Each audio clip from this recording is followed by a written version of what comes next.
Vous écoutez une conférence de Rudolf Steiner lue par Brigitte Père. Cette conférence est extraite du livre Les deux voies de la clairvoyance, publié aux éditions Triade Poche. Deuxième conférence, la clairvoyance de la tête et la clairvoyance du ventre. Dornard, 27 mars 1915. Après avoir considéré la dernière fois que nous nous sommes vus des expériences spécifiques, nous allons nous pencher aujourd'hui sur un aspect plus général de la science de l'esprit.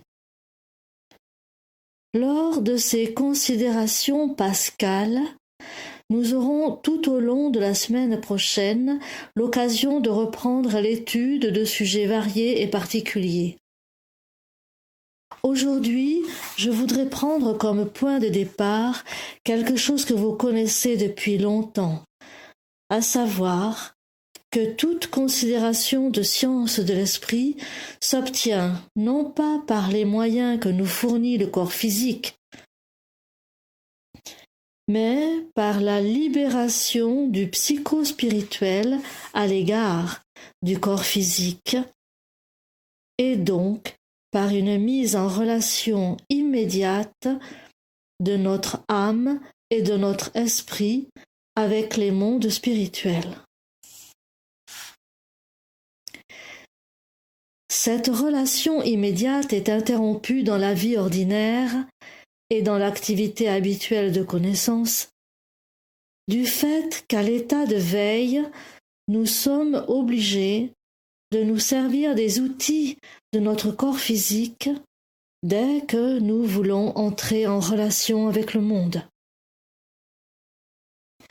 À l'état de sommeil, toute notre volonté se concentre sur le maintien de la cohésion avec notre corps, de sorte que, pendant le sommeil, le désir de retrouver ce corps s'étend comme un brouillard dans notre âme et notre esprit,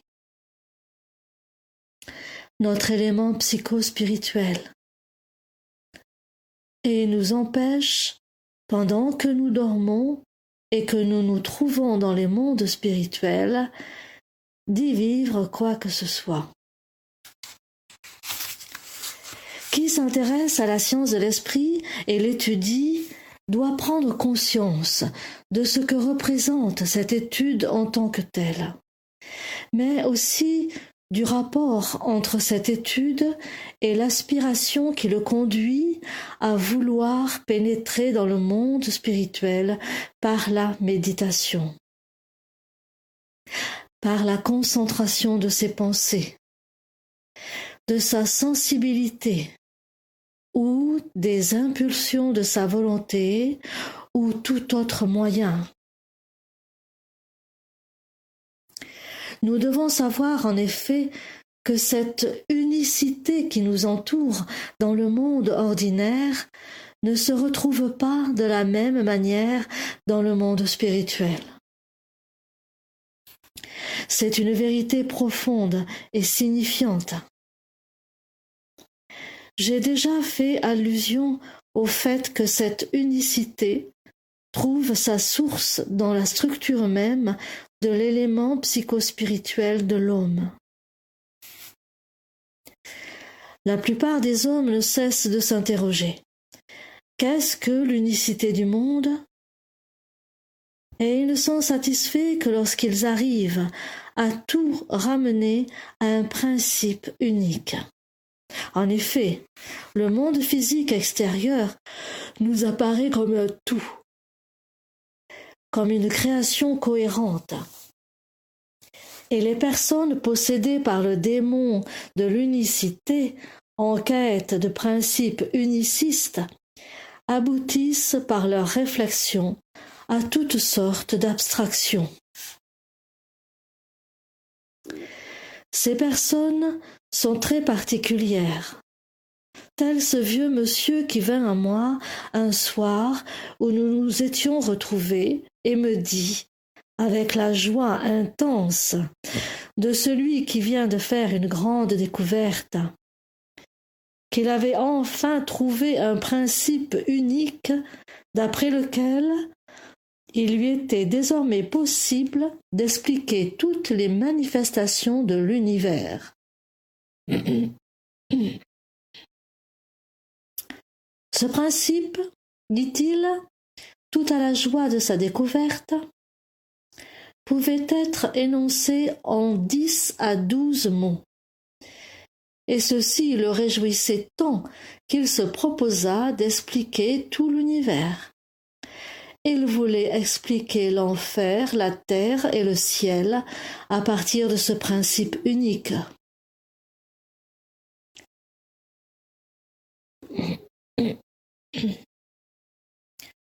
Je me souviens de cet épisode qui eut lieu il y a plusieurs années, en lisant une lettre où quelqu'un me demandait d'urgence un entretien, car il avait rencontré une personne capable d'exposer une conception du monde en 5 minutes, et d'une manière absolument satisfaisante pour l'âme. Il est inutile de préciser que, dans un mouvement spirituel sérieux, on n'a pas de temps à perdre pour ce genre d'entretien. Mais ces personnes possédées par le démon de l'unicité, qui est toujours un démon de la paresse intellectuelle, sont particulièrement nombreuses à notre époque. Et à cette attitude, nous devons opposer ce que j'ai exprimé dans « Comment parvient-on à des connaissances des mondes supérieurs ?» À savoir que, dès que nous passons le seuil du monde spirituel, nous vivons une expérience à 3 dimensions. Dans ce livre, j'ai fortement insisté sur le fait que l'âme est alors comme scindée en 3 et qu'une fois que nous avons franchi le seuil du monde spirituel, plus rien ne peut nous inciter à croire à ce démon de l'unicité bien trop commode. Une fois le seuil du monde spirituel franchi, nous ressentons immédiatement de tout notre être que nous entrons dans 3 mondes. Nous ne devons pas perdre cela de vue. Déjà, par la structure même de notre corps physique, nous appartenons en fait à 3 mondes. J'ai envie de dire que la création de cet être merveilleux qui nous apparaît en tant qu'homme dans le monde physique nécessite le concours de 3 règnes relativement indépendants les uns des autres. Quand nous observons la formation de notre tête et de tout ce qui s'y rapporte, nous devons prendre conscience que, même si nous ne parlons que de la tête physique, toutes ces formes formatrices de notre tête et tous les êtres qui agissent et créent par les forces formatrices appartiennent à un monde tout différent de celui, par exemple, de la force formatrice de la poitrine et de tout ce qui concerne le cœur, en incluant les bras et les mains.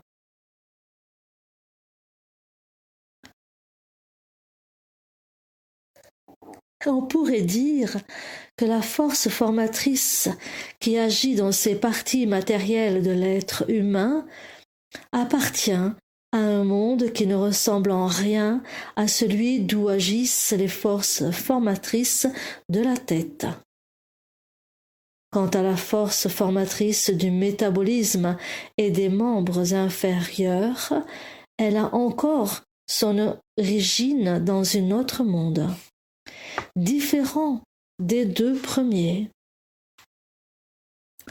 Vous pourrez vous poser la question de savoir quelle peut bien être l'importance de connaître tout cela. C'est en effet extrêmement important. Dans le cycle actuel de l'humanité, on obtient des résultats authentiques et véridiques seulement lorsque l'élément psychospirituel se détache de la tête.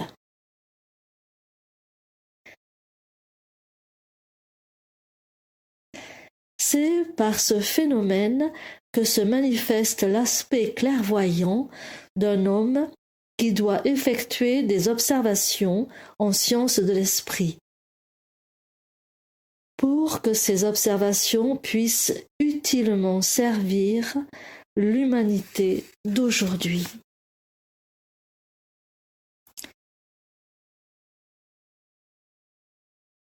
Afin que la faculté de clairvoyance puisse se développer, il faut que le psychospirituel se détache et s'élève pour être, en quelque sorte, raccordé aux forces du cosmos, comme par un branchement électrique spirituel. Le jeu et le corps astral doivent se détacher des corps physiques et éthériques. Cette capacité de sortir de soi-même est évidemment en relation avec le développement de ce qu'on appelle les fleurs de lotus. Les forces aptes à mettre les fleurs de lotus en mouvement résident dans la partie du psychospirituel qui émerge ou émergera de l'homme. Les connaissances obtenues par ce qui convient d'être appelé une clairvoyance de la tête peuvent être un résultat de la science de l'esprit à notre époque, car le résultat obtenu de cette manière sert l'humanité. Le résultat obtenu par l'émergence de l'élément psychospirituel des organes du cœur, des bras et des mains est d'une toute autre nature.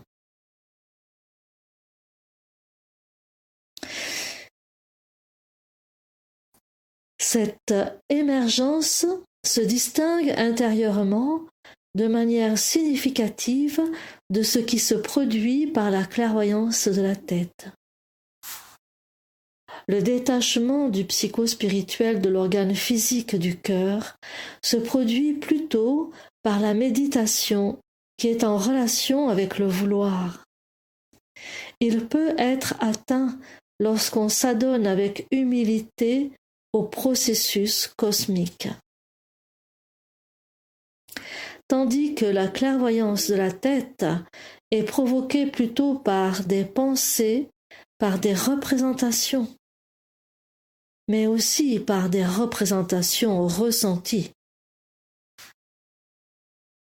Le développement de la clairvoyance du cœur ou de la poitrine, dans la mesure où il doit s'effectuer, va déjà de pair avec la clairvoyance de la tête.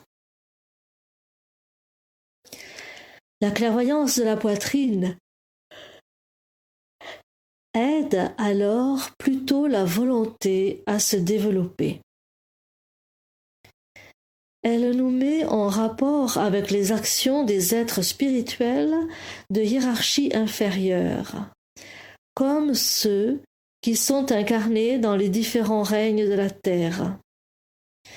Tandis que la clairvoyance de la tête mène plutôt à une contemplation, une connaissance, une perception dans les mondes supérieurs, tout d'abord plus important pour l'homme, en ce sens que la connaissance de ces mondes permet d'assouvir une certaine soif de savoir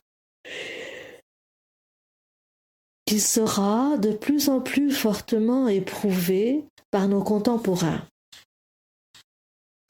Plus nous approchons de l'accomplissement de notre devenir sur Terre, moins nous pourrons nous passer des résultats de la clairvoyance pour les intégrer dans notre connaissance afin d'éviter que notre vie psychique ne se dessèche. Une troisième sorte de clairvoyance est celle qui se produit quand les autres parties du corps physique de l'homme permettent au psychospirituel de se dégager, de s'élever.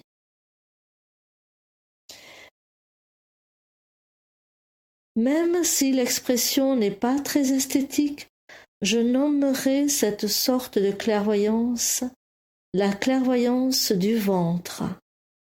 Ainsi, on peut véritablement faire la distinction entre la clairvoyance de la tête, la clairvoyance de la poitrine et la clairvoyance du ventre. Alors que pour le cycle actuel de notre humanité, la clairvoyance de la tête permet d'avoir des résultats qui sont indépendants de l'être humain, la clairvoyance du ventre permet de découvrir des choses qui sont en relation avec ce qui se passe dans l'être humain lui-même.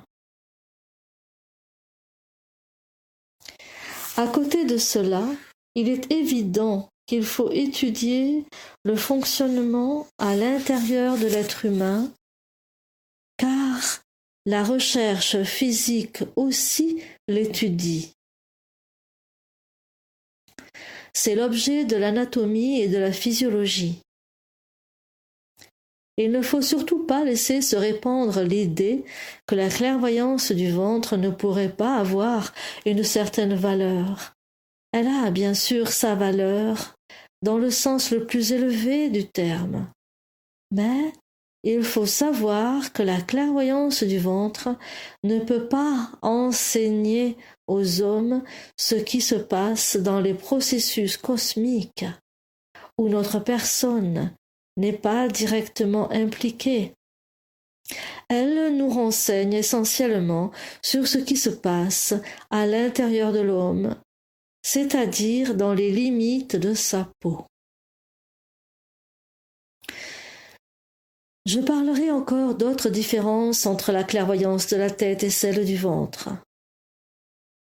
Ces deux aspects de la clairvoyance se distinguent également sur le fond, par rapport à la morale et à l'éthique. La clairvoyance de la poitrine se situe entre les deux autres, entre la clairvoyance de la tête et celle du ventre. La clairvoyance de la tête tient une place prépondérante en ce qui concerne l'éthique. Les personnes qui aspirent à atteindre une contemplation des mondes supérieurs, comme cela est indiqué dans Comment parvient-on à des connaissances des mondes supérieurs, et ces personnes qui ne se découragent pas d'emprunter ce chemin ardu mais sûr, développeront en elles quelque chose d'impersonnel en ce qui concerne leur clairvoyance, et surtout un intérêt plus grand pour une connaissance objective du monde, pour tout ce qui se passe dans le devenir cosmique et historique de l'univers. La clairvoyance de la tête parlera de l'homme lui-même, surtout dans ce sens qu'elle l'aidera à prendre conscience de sa place dans le devenir cosmique et historique, et de ce qu'il représente dans l'ensemble des processus universels. Les résultats de la clairvoyance de la tête auront toujours un caractère impersonnel, général, scientifique. Elle révélera des connaissances qui sont valables pour tous les hommes et non seulement pour l'un ou pour l'autre. La clairvoyance du ventre sera imprégnée de tous les égoïsmes imaginables et amènera le clairvoyant à se préoccuper de lui-même, des données occultes de son destin, de sa propre valeur et de son caractère. Cette clairvoyance du ventre engendre tout naturellement cette tendance. Quant à la nature des deux sortes de visions, elle sera très différente, selon qu'il s'agit de l'un ou l'autre type de clairvoyance. Celui qui, dans le sens indiqué dans Comment parvient-on à des connaissances des mondes supérieurs, cherche à libérer son psycho-spirituel du support tête, cet appareil de perception, celui qui dégage donc de son instrument physique la partie psychique et spirituelle de sa tête et qui se transpose grâce à cette partie-là dans le monde spirituel, aura énormément de mal à avoir autre chose que des ombres de clairvoyance. Les expériences qui se présentent lors de l'émergence du psycho-spirituel de la tête n'ont pas la vivacité de souvenirs hauts en couleur. Elles sont ternes et grises. Ce n'est qu'en faisant de plus en plus d'efforts pour continuer son chemin que l'on verra se perdre le caractère d'ombre de ces expériences et qu'elles commenceront à se colorer et à résonner. Lors du déroulement de ce processus, nous nous élevons au-delà de notre tête. Nous nous retrouvons dans un monde que nous avons du mal à percevoir. Puis, en apprenant lentement et progressivement à vivre en dehors de notre tête, ces forces vitales intérieures s'intensifient. Et ceci a pour conséquence que se concentrent toutes les forces qui affluent de l'univers. Imaginez que nous devions rassembler toutes les forces qui nous viennent de l'univers et que, quand nous concentrons toutes ces forces alentour, nos visions s'emplissent de couleurs et de sonorités.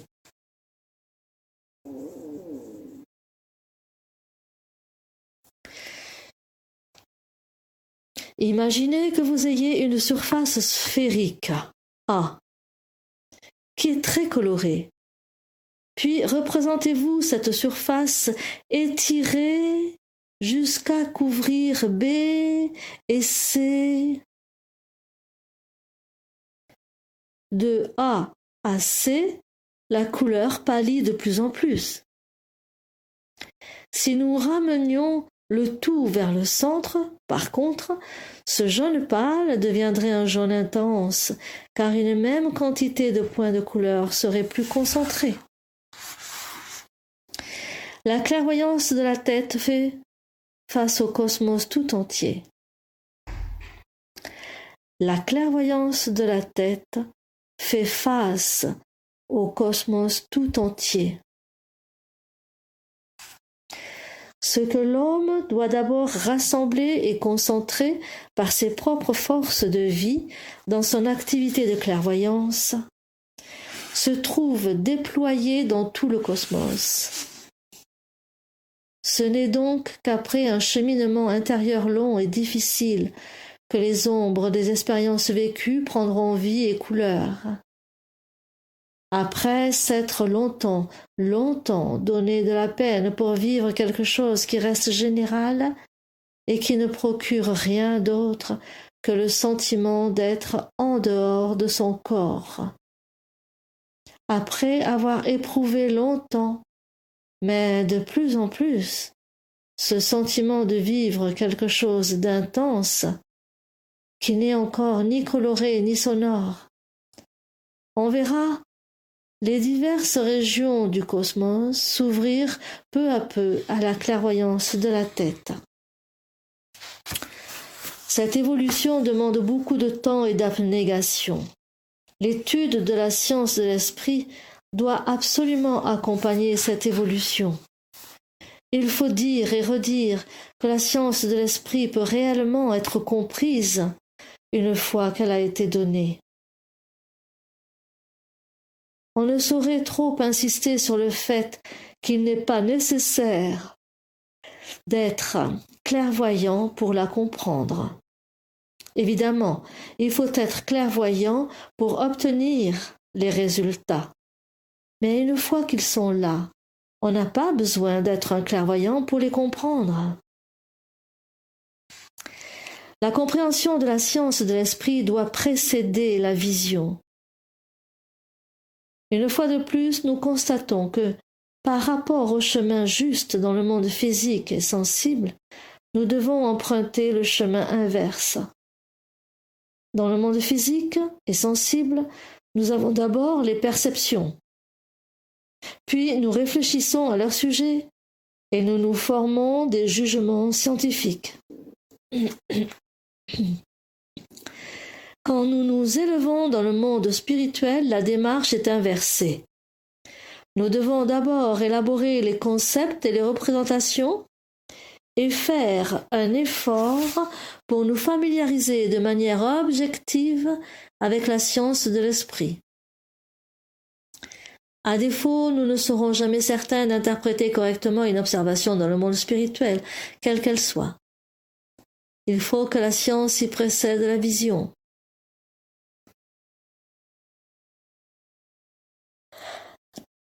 Voilà ce qui semble tellement difficile à tant de personnes. C'est d'être obligé d'étudier la science de l'esprit. Beaucoup considèrent cela comme une exigence incompréhensible car leur seul but est d'avoir des visions dans le monde spirituel. Certes, il est relativement facile d'en avoir, mais pour les interpréter correctement, il faut se pénétrer de la science de l'esprit en y travaillant, avec un regard objectif et avec abnégation. En ce qui concerne la clairvoyance du ventre, la situation est inversée. Là, nous partons du psychospirituel qui a façonné tout d'abord notre corps physique. Car tout ce qui existe sur Terre a un fondement spirituel. Si vous mangez, mettons, un morceau de chou rave, nous sommes pour la plupart végétariens, n'est-ce pas? Et que celui-ci est digéré par votre organisme. Vous n'aurez pas simplement effectué un processus physique et chimique, induit par l'estomac, avec ses forces et ses sucs. Mais le corps éthérique, le corps astral et le jeu auront été actifs derrière tout cela. Tous ces processus sont soutenus par des processus spirituels. Il serait faux de croire qu'un processus matériel puisse avoir lieu sans qu'un processus spirituel y soit associé.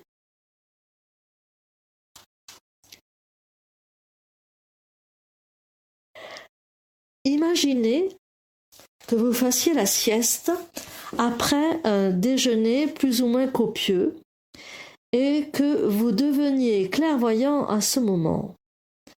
Dans la mesure où le psychospirituel des organes de digestion se détache de ces organes,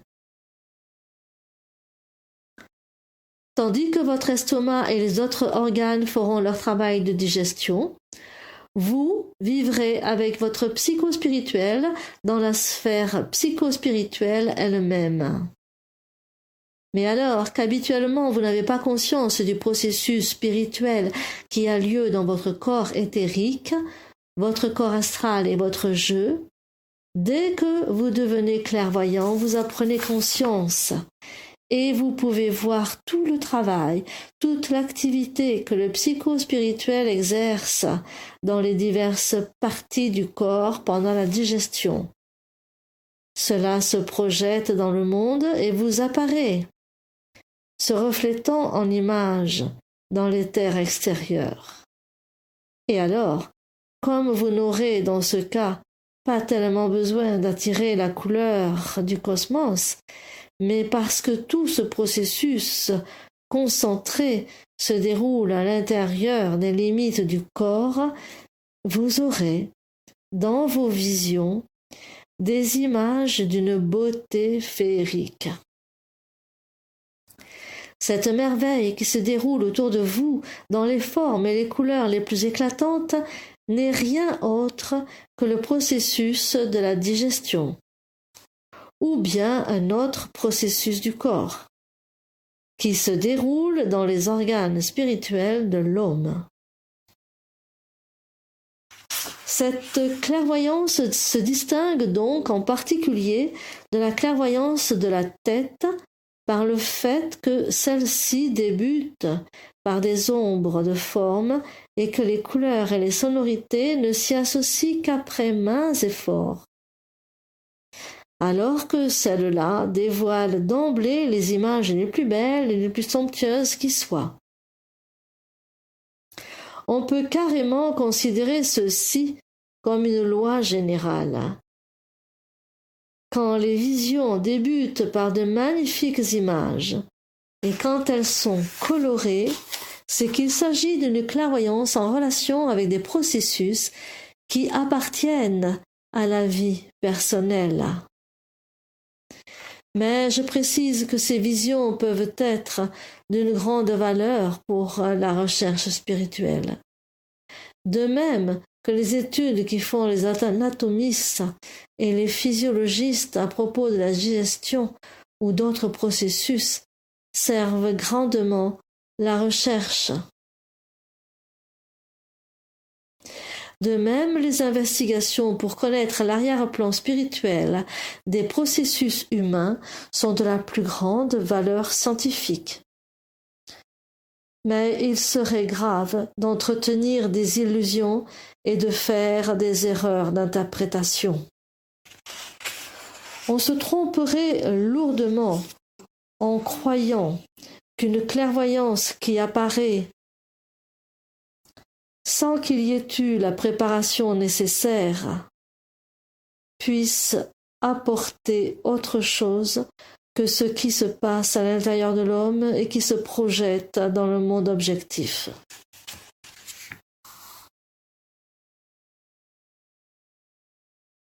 On ne peut pas, par le truchement de cette clairvoyance, s'approcher des puissances qui régissent l'univers, des forces spirituelles qui ont de l'importance pour notre monde. On ne peut pas approcher les mystères de l'univers en développant cette clairvoyance du ventre, tout comme il est impossible de comprendre ces mystères et résoudre ces énigmes en étudiant la digestion de l'être humain. Vous comprendrez maintenant combien il est difficile de s'orienter de la manière juste dans le monde où nous entrons en libérant nos forces psycho-spirituelles.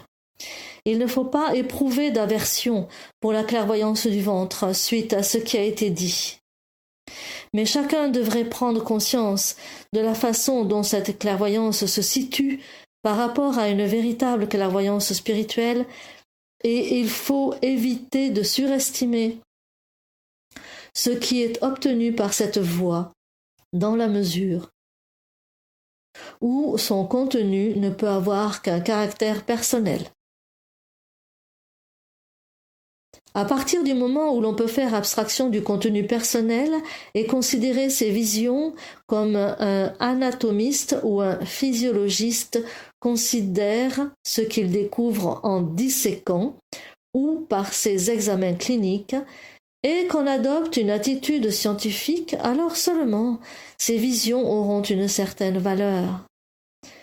En tout cas, il faut se garder de rattacher des sentiments religieux quelconques à ces choses, car ceux-là ne peuvent se rattacher qu'aux résultats de la clairvoyance de la tête.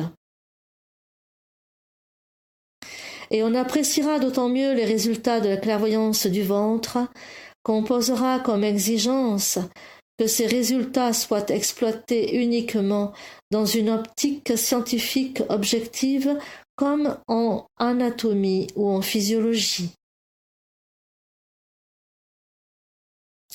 Il ne faut pas tomber en admiration devant tout ce qui est trouvé par la voie de la clairvoyance, mais tout vaut la peine d'être étudié. Nous devons garder ceci à l'esprit.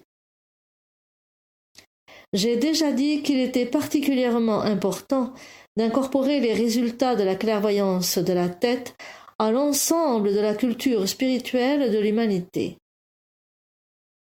Je voudrais souligner aujourd'hui un aspect de cette importance. Nous vivons vraiment à une époque où l'humanité doit se préparer à dépasser petit à petit le simple idéalisme philosophique et parvenir à une réelle conscience des mondes spirituels dans lesquels nous vivons au même titre que dans le monde physique. Prenons comme point de départ une expérience vécue grâce à la clairvoyance de la tête. Elle sera facile à comprendre pour ceux qui ont approfondi un peu leur réflexion sur ce qui a été dit pendant le récent cycle de conférences à Munich et développé aussi dans mon livre « Le seuil du monde spirituel ». Là, je précise que notre pensée subit une modification au moment où nous nous libérons de l'instrument physique qu'est notre tête. Si nous nous libérons ainsi, nos pensées n'ont plus le caractère qu'elles ont pendant la vie ordinaire. Dans nos expériences quotidiennes, nous devons avoir l'impression, si nous ne sommes pas fous, d'être maîtres de nos pensées. Lorsque nous avons deux pensées, nous devons ressentir que c'est nous qui les relions ou qui les séparons. Quand nous nous remémorons un fait, nous avons conscience de passer, dans notre vie intérieure, d'un événement actuel à un événement passé. Bref, nous avons toujours le sentiment d'être nous-mêmes à l'origine du mouvement de nos pensées. Ce sentiment s'évanouit dès que nous libérons le psychospirituel de son support physique dans la tête et que nous accédons à un pensée libéré du corps. J'avais exprimé cela de façon grotesque en disant que c'est comme si nous mettions notre tête dans une fourmilière où tout se met à grouiller. Les pensées se mettent en effet à avoir leur propre vie et à s'agiter en tous sens. Dans la vie de tous les jours, si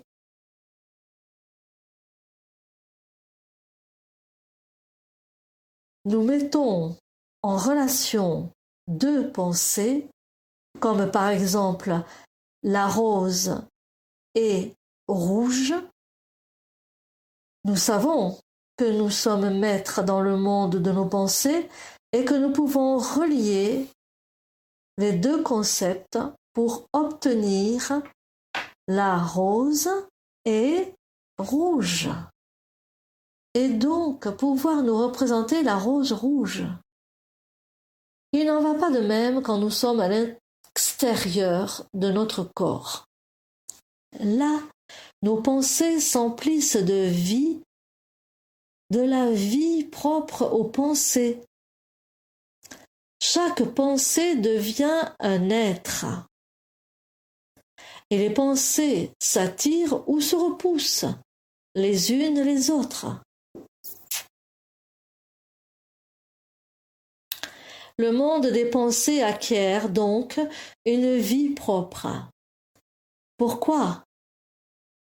Ce que nous vivons dans nos pensées quotidiennes et ordinaires, ce ne sont que des images, des ombres de pensée. Vous pourrez relire tout cela dans mon livre Théosophie.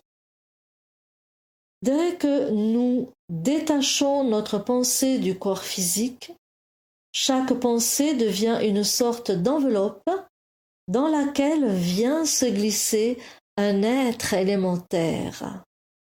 La pensée nous échappe.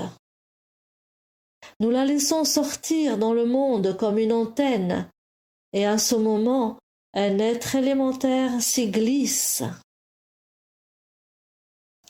Nos pensées sont donc remplies d'êtres élémentaires qui remuent et s'agitent en nous. Nous pouvons dire que, lorsque nous entrons avec la partie psycho-spirituelle de notre tête dans le monde spirituel, cela ne se produit que du fait que nous ne sommes pas dans notre tête physique. Nos pensées ne ressemblent plus à celles que nous avions dans le monde physique. Nous faisons alors l'expérience de la vie de certains êtres. Ainsi que je vous l'ai dit, c'est comme si nous mettions notre tête dans une fourmilière. Nous rencontrons la vie de certains êtres. Nous retrouvons ce même phénomène à l'égard des êtres appartenant aux hiérarchies les plus élevées. Si nous voulons rencontrer un ange, un archange ou un esprit de la personnalité, nous devons étendre nos pensées comme il vient d'être décrit. Cet être doit s'envelopper de nos pensées. Nous envoyons nos pensées et cet être s'y glisse et s'y meut.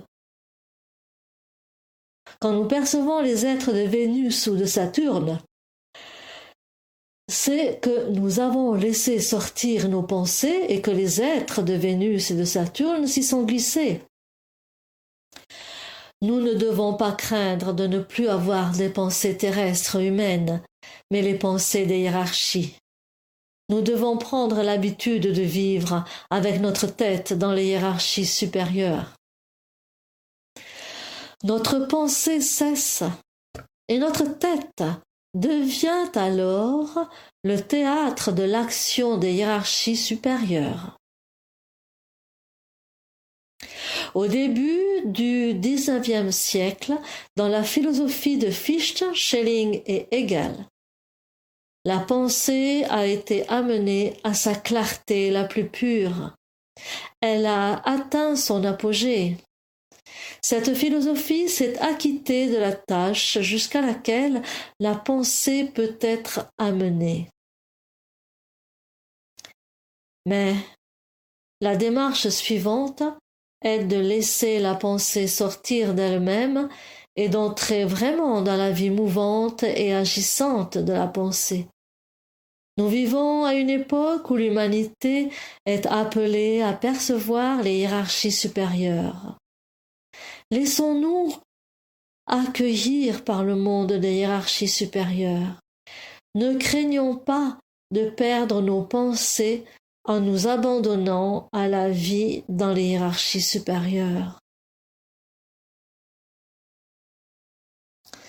Le XIXe siècle était sous l'emprise de la peur, de la terreur de vivre dans les hiérarchies supérieures. Les hommes en sont arrivés à cela. Ils ne le savaient pas, mais au fond, ils ont prié. Ô mon cher Ahriman, ils ne le connaissaient pas, donc la prière avait un autre contenu. Mon cher Ahriman, préserve-moi de ce que mes pensées ne soient sollicitées par la vie des hiérarchies supérieures. Je pourrais un jour avoir dans les pensées des êtres d'Uranus, de Jupiter, de Saturne ou du Soleil, à la place des spéculations terrestres de ma tête, et cela créerait un de ces tourbillons.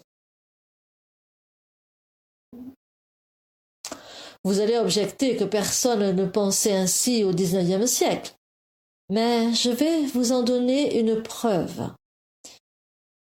Ludwig Feuerbach est un philosophe du XIXe siècle qui s'est tout particulièrement attaché à combattre l'idée de l'immortalité et toute croyance à un monde suprasensible, parce qu'il considérait qu'une telle croyance ne pouvait qu'émaner de rêveurs mystiques et fantasques et qu'elle était nuisible à l'humanité.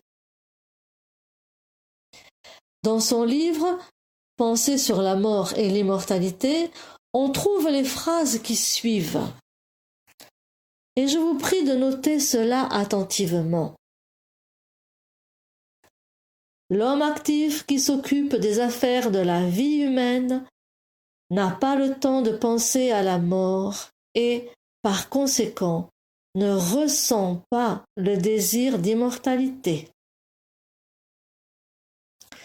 Quand il pense à la mort, il ne voit en elle que l'exhortation à placer sagement le capital vie qui lui a été imparti et à ne pas gaspiller son temps précieux en activités futiles, mais de le consacrer uniquement à l'accomplissement de la tâche qu'il s'est donnée dans la vie.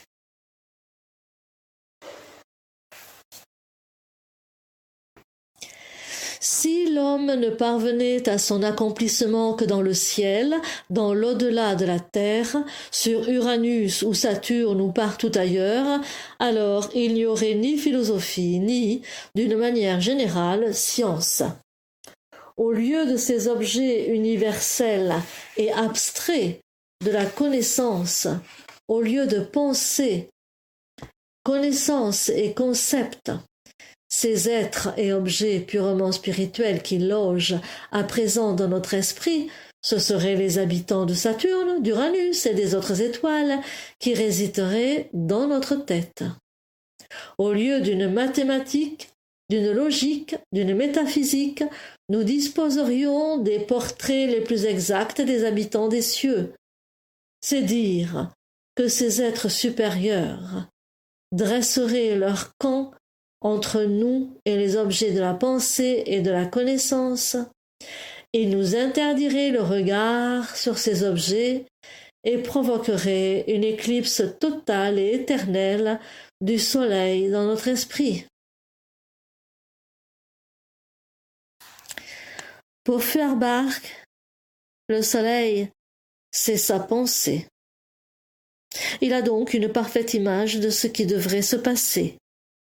Mais il en a une telle peur qu'il prie le brave Ahriman d'éviter cette épreuve à l'humanité. Il croit qu'alors il n'y aurait plus ni mathématiques ni logique dans notre tête et que les habitants de Saturne et d'Uranus viendraient prendre leur place. Ils seraient plus proches de nous ou plus apparentés à nous que ne le sont les pensées, puisqu'ils ne sont pas des êtres purement spirituels ou abstraits comme ceux-ci, mais des êtres sensibles spirituels, des êtres qui ne font qu'exprimer l'essence de l'imagination. Tout notre esprit ne serait alors qu'un rêve, la vision d'un avenir radieux. Voilà pourquoi celui que le poids de la raison empêche de flotter à la surface de l'océan illimité de l'imagination reconnaîtra que le flambeau de la vie des anges et de tous les autres êtres spirituellement sensibles ou sensiblement spirituels s'éteint dans la profondeur de notre esprit comme en une atmosphère pour eux irrespirable. Feuerbach écrit donc que si ces êtres pénétraient dans nos pensées, notre esprit serait un rêve. Il ne se sent en sécurité que dans le domaine des pensées. Et si l'être des anges ou d'autres êtres célestes venait à pénétrer dans ses pensées, il se sentirait dans l'insécurité. Telle est donc sa prière à Ahriman, qu'il préserve l'humanité de la connaissance des mondes spirituels. Ainsi s'exprime, dans les années 40 du XIXe siècle, Ludwig Feuerbach, l'adversaire de toute conception spirituelle du monde. Qu'est-ce que cela signifie? Tout simplement que les temps sont venus où nous devons nous élever vers les mondes spirituels. Il n'y a qu'à prendre les paroles de ce philosophe au sérieux, elles nous amèneront directement sur le chemin du monde spirituel. Il suffit de ne pas combattre cela en s'alliant à Ahriman. Vous voyez bien, si je puis dire, que le ciel n'y est pour rien si la science de l'esprit ne parvient pas à pénétrer dans notre civilisation contemporaine, puisqu'elle pénètre même dans les têtes de ses adversaires. Elle veut entrer dans le monde. Les dieux donnent la sagesse à l'homme, la science de l'esprit fait son entrée. Sous la conduite d'Ahriman, les hommes se sont défendus d'accepter la science de l'esprit. Mais maintenant, il nous incombe à nous de ne plus nous défendre, mais de faire preuve de courage et de prendre la science de l'esprit vraiment, pleinement, au sérieux.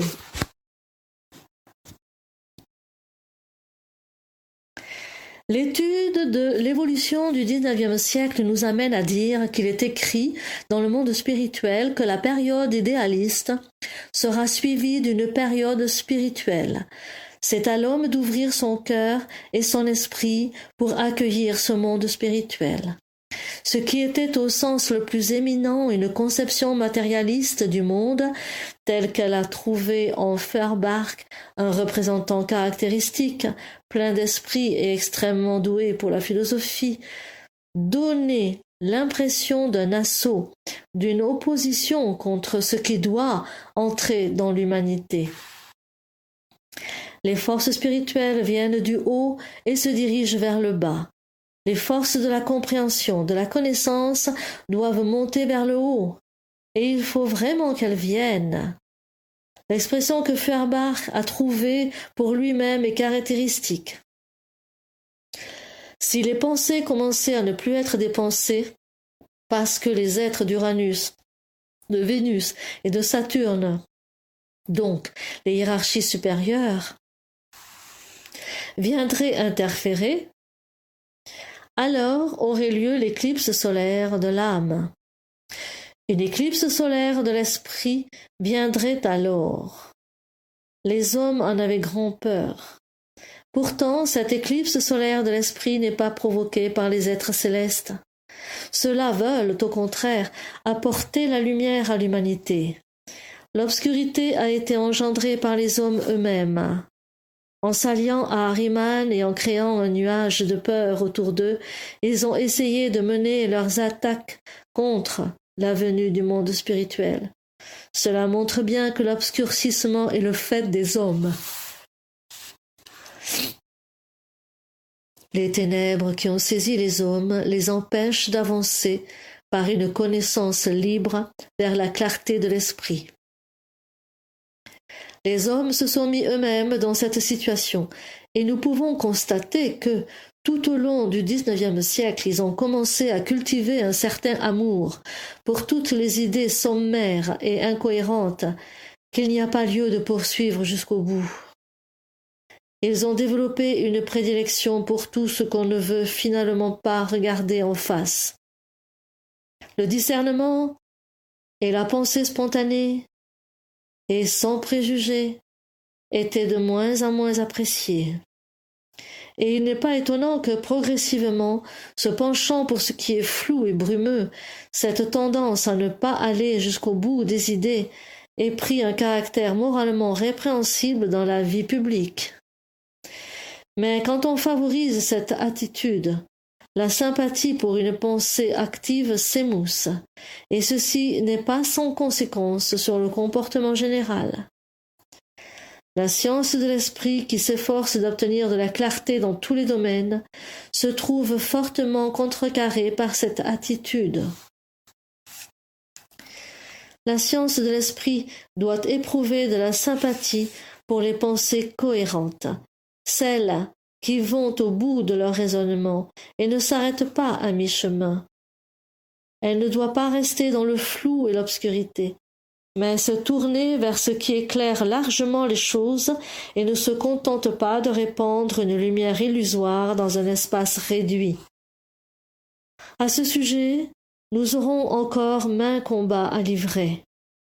Il arrive qu'on fasse d'étranges expériences dans ce domaine, quand le karma nous les amène au bon moment. Et il le fait souvent. Il y a quelques années, vous avez pu lire dans une revue intitulée Auckland, Haute Terre, un article qui attaquait la conception du monde de la science de l'esprit et qui accumulait les sottises. Cet article a fait beaucoup de bruit. Son auteur était considéré comme un éminent philosophe d'autant plus que la revue Auckland avait tout fait pour que le monde entier comprenne qu'ils avaient gagné en la personne de M. Lutosławski, l'auteur de l'article, un philosophe valeureux qui allait batailler à leur côté contre la science de l'esprit. Mais voici ce qui s'est passé récemment. Monsieur Lutosławski a écrit à l'éditeur de Auckland, Karl Muth, des lettres qui ont tant déplu à ce dernier qu'il a dit « Chez nous, c'est-à-dire dans son pays, il n'y a que les internés des maisons de fous pour dire des choses aussi insensées. » Et il a publié dans les cahiers mensuels les déclarations de ce philosophe. Nous n'allons pas en analyser le contenu ici. Je voudrais simplement attirer votre attention sur le fait que celui qui a dit cela a été obligé d'ajouter « Comme je publie cette lettre de Lutosławski, il conviendrait de connaître un peu sa vie personnelle. » Il donne donc certains éclaircissements biographiques curieux et publie une lettre de lui en disant que seule une personne emplie de haine peut faire de telles déclarations. Le fait est que l'éditeur de la revue Auckland s'était pourtant servi de cet homme pour attaquer la conception du monde de la science de l'esprit, alors que maintenant il tente de s'en débarrasser. Je pense pourtant que si une personne est considérée comme folle dans une affaire, on est en droit de la considérer aussi comme telle quand elle s'exprime à d'autres égards. L'éditeur de la revue aurait adopté une attitude cohérente s'il avait dit « Il s'ensuit que j'ai laissé condamner la théosophie de M. Steiner par un fou. » Mais il se gardera bien de le faire. On n'a en effet aucune sympathie pour une attitude qui tire les conséquences d'une chose lorsque ces conséquences doivent avoir une incidence sur la vie. Ce genre de mésaventure nous apprend d'où viennent les forces qui s'opposent à la science de l'esprit telle qu'elle veut être pratiquée par nous, à savoir dans un sens vraiment scientifique. J'ai mis ce phénomène en évidence parce que le karma m'y a confronté ces jours-ci. Le karma est vraiment étrange. Je passe devant une librairie. Quelqu'un qui m'accompagne et qui n'a probablement même pas l'idée qu'il y a là quelque chose de particulier me montre du doigt une revue dans la vitrine. J'entre dans la librairie, j'achète la revue et c'est là que je lis ce que je viens de vous raconter. Le karma est un bon guide, déjà pour les événements de tous les jours. Les titres qui figuraient sur la couverture ne permettaient pas de deviner la présence de cet article qui montre l'auteur sous un jour si étrange. Je pourrais citer beaucoup d'autres exemples, mais vous aurez compris que par rapport à ce que je viens d'exposer, chacun porte une responsabilité grandissante dans ce genre d'affaires, quelle que soit son opinion. Personne n'a besoin d'adopter telle ou telle pensée, tel ou tel jugement en se soumettant à une autorité. Chacun peut penser ce qu'il veut de cet article, sans que sa pensée ait besoin de prendre une orientation particulière. Ce qui est nécessaire, c'est que notre sens de responsabilité grandisse et que nous comprenions de mieux en mieux qu'il faut tout mettre en œuvre pour trouver les chemins par lesquels la science de l'esprit peut être introduite dans la civilisation actuelle. Beaucoup d'événements qui ont eu lieu récemment au niveau international rendent urgente la publication de ce qui a été négligé jusqu'à présent. Voici ce que je voulais vous dire dans le cadre de mes réflexions, afin de vous montrer comment, au cours du XIXe siècle, les pensées, à cause d'Ahriman, ont incité les hommes à repousser et à nier le monde spirituel, mais aussi comment le monde spirituel a agi lui-même dans les pensées de ces hommes, car les temps sont venus. Oui, les temps sont venus. Ces paroles tirées du conte de Goethe correspondent bien à ce que nous vivons. Cela devrait se confirmer dans un proche avenir. Pour accéder à d'autres cycles de conférences de Rudolf Steiner, nous vous invitons à vous rendre sur le site soesprit.info, menu podcast. À bientôt.